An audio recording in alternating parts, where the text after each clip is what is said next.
What's up everyone? Welcome back to my top 20 hardest FromSoftware bosses. Last time I already present half of my list, and before I go on, I just want to tell you that these rankings are based on my own personal experience of playing these games. These bosses made it higher on my rankings because of their insane brutality, loads of bullshitness, or even because of their super packed up areas and environment. So without further ado, let's jump on to number 10. At number 10, Smelter Demon of Dark Souls 2. Smelter Demon is one of the few bosses on Dark Souls 2 that hits like a fucking truck, not to mention his insane hitbox is pretty annoying too. Even though this boss has only one life bar, he has several phases where he will engulf his body with flames, in which you'll get damage once you go near him. It's also worth mentioning that you will fight this bastard twice on the game, one on the base game and one on the DLC, the blue version 1. Aside from how difficult this boss can be, is also how annoying the way to get through him. Getting to this boss arena is very challenging because there's a lot of shitty minions that you will encounter along the way that hits pretty hard too. Good thing is there's a mechanic in Dark Souls 2 that you can clear a path once you battle the minion several times, which helps me to get to the boss area smoothly even after dying multiple times.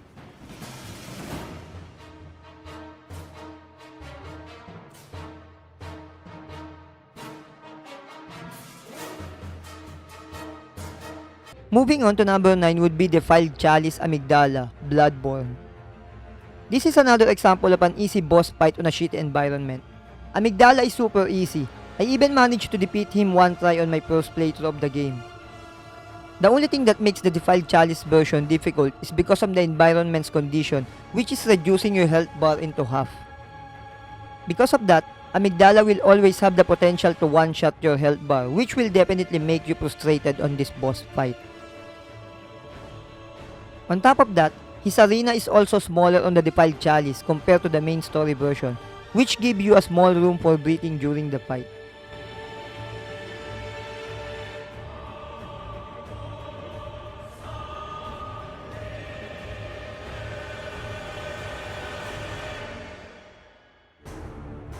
Speaking of Chalice dungeons, at number 8 is another Chalice boss, which is the Headless Bloodletting beast. This huge beast is one of the bosses you need to beat in order to get your platinum on Bloodborne. The main issue for me on this boss is the fucking camera angle. Like what I said on the previous video, I really suck on fighting oversized enemies plus the shitty camera angles, and this beast is the one I hated the most when it comes to that. This monster also hits like a fucking truck, including his insane hitbox that can surely kill you in an instant. Its arena is super small too, to the point that he can reach you with just a few steps if you try running away. And if you think his reach is not far enough, wait for his second phase where a worm-like creature will spawn on his head and will attack you with an extended reach.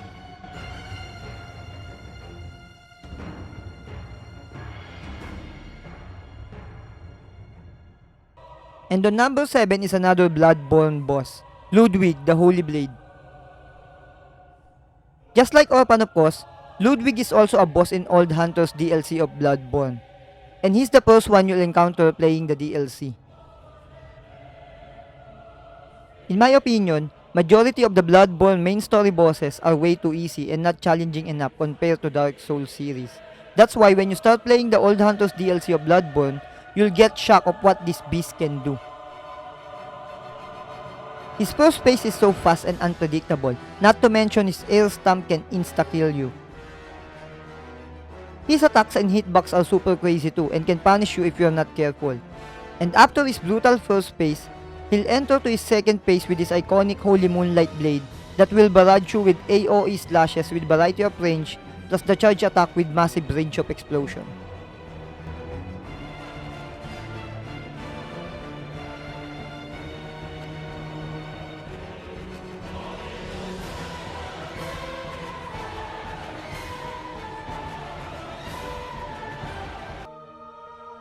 Every FromSoftware games I played, there's always a waifu material that I really simp and like. But all the girls I loved before, Sister Friede is the hardest to get from them all. Friede is the final boss of Dark Souls 3 DLC, Ashes of Ariandel. This boss has 3 freaking phases, having a full health bars each. Can you believe that shit? What's more is that in second phase is she's with this monstrous sized father Ariandel fighting alongside with her.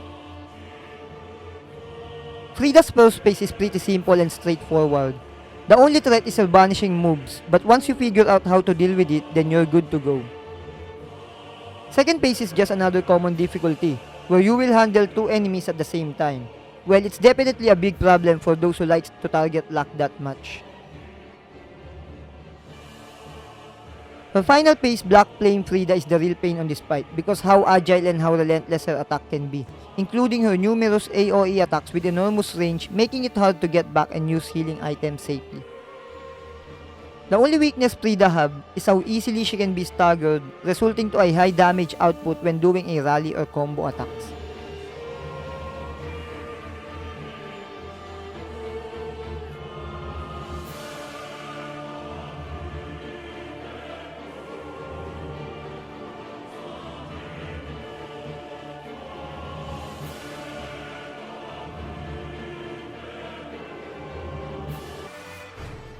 Coming from a beautiful young lady, let's go to a badass grandma. Making it to number 5 would be Lady Butterfly from Sekiro, Shadows Die Twice. I know many of you will disagree of how this granny make it to the top of my list. Well, as I mentioned before, this ranking is only based on my opinion and personal experience to these games.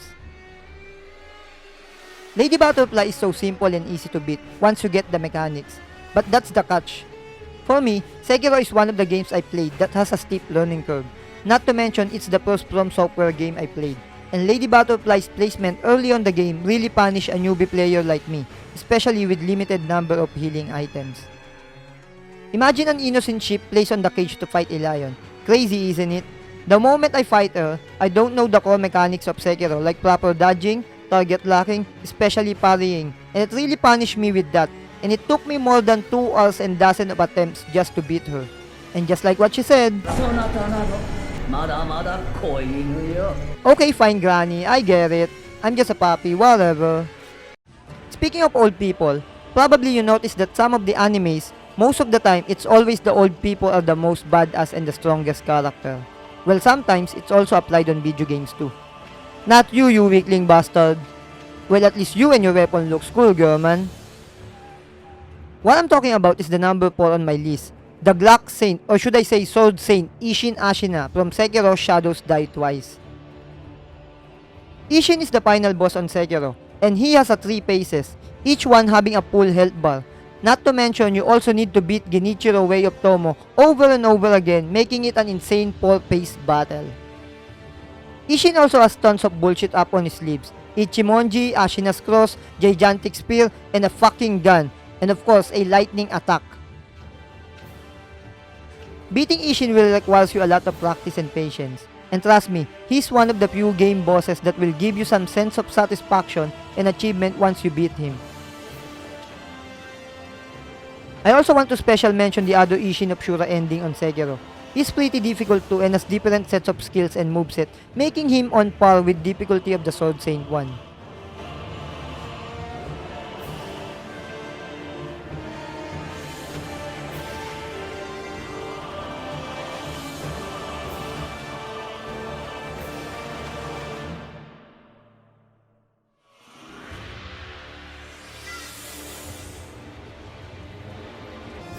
Moving on to number 3 is, what was his name again?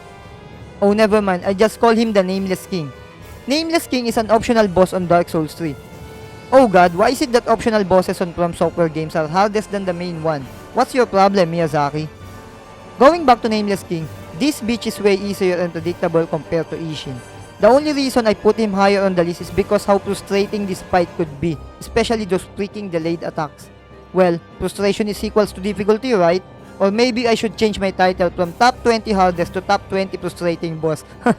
Kidding aside, Nameless King contains 2 full phases. The first one is with this fucking dragon with camera issues. Another reason why I really hate this fight. Second phase is where you will fight the Bait King. His attacks are very straightforward. But damn, those delays really punish me a lot to the point I doubted myself on my dodging skills. His damage output is also high and can potentially kill you in just 2 to 3 hits if you're not too careful.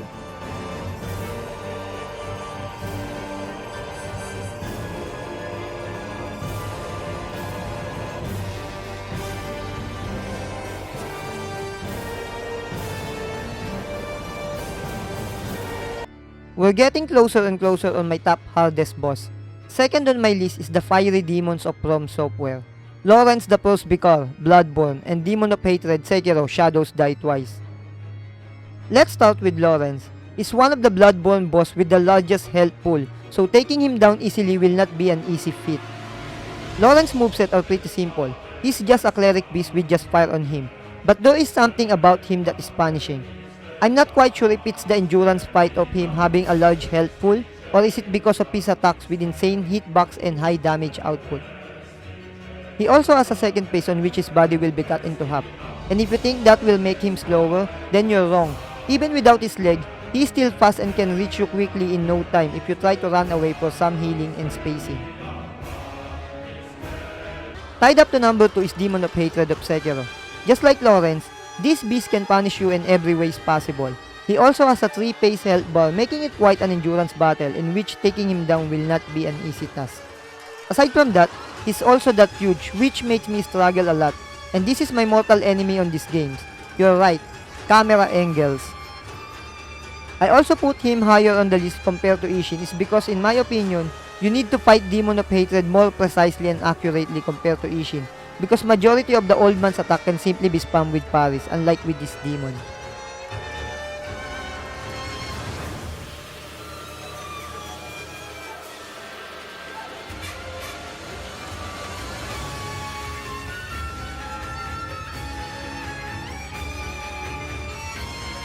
Before I reveal my number 1 spot, I would like to mention some of the runner-ups that didn't make it on my list but still gives me a pretty challenging fight.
And finally, we're at the top 1 of my list. Can you guess who is it? Making it to the top spot of my hardest FromSoftware boss is Fume Knight, Dark Souls 2. Fume Knight is one of the boss on Dark Souls 2 DLC. And as I mentioned earlier, optional and DLC bosses on this game will surely fuck you up compared to the main story one. Thanks Miyazaki for that. If some of the previous bosses I mentioned before hits you like a fucking truck, then this one will destroy you like a fucking tank, especially on his brutal pace too. This guy also has a large health pool, which gives you a tough endurance battle. And when I say endurance battle, it's not a simple long HP long fight boss. It's a battle of mind and hand coordination, because you need to dodge accurately from beginning up to the last minute of the battle. And I said that because this boss has the worst and widest hitbox of all in my opinion, thanks to fucking ADP system of Dark Souls 2. I leveled up my adaptability to a decent amount in order to fight this boss properly. Because aside for his insane hitbox, he can also punish you with the long duration of drinking healing items and also for the minimal amount of iframes on dodgings. There's also some delays on his attacks just like the Nameless bitch, in which I did have a hard time figuring out the timings. Fume Knight also has some kind of gimmick, in which if you didn't destroy the fire outside of his arena, is he will have some sort of regenerative power. Can you imagine that? Luckily my viewers told me about that early on, but still he made me his bitch for killing me less or more than 50 times on my playthrough.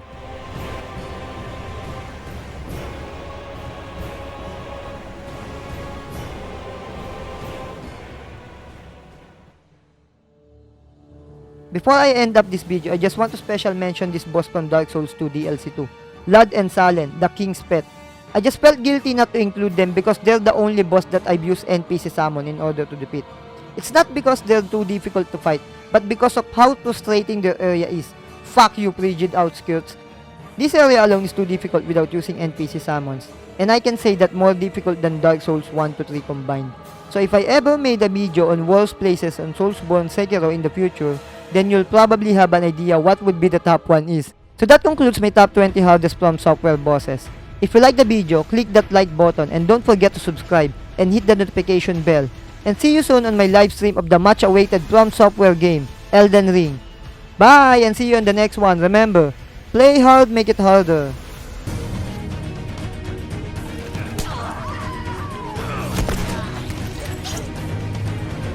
Boom! From the back!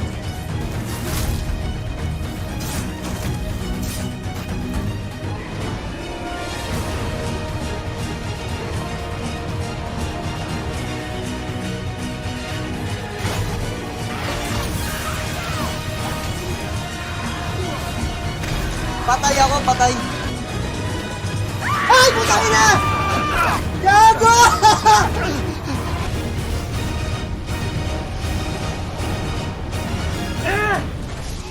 Ay, shit! 迷えば破れる。そう言ったであろう。 Hey, my loves! Nagkita na naman tayo. Ang tagal kitang di nilabanan. Gagantong blade. Nababasag yata ang posture ko. Umabot. Nice one. Ito talaga makipagparehan kay my loves. Let's go. Kaya ikaw lang ako mabilis, ha. Basic! One try! Sorry! Mahal kita, pero basic. No!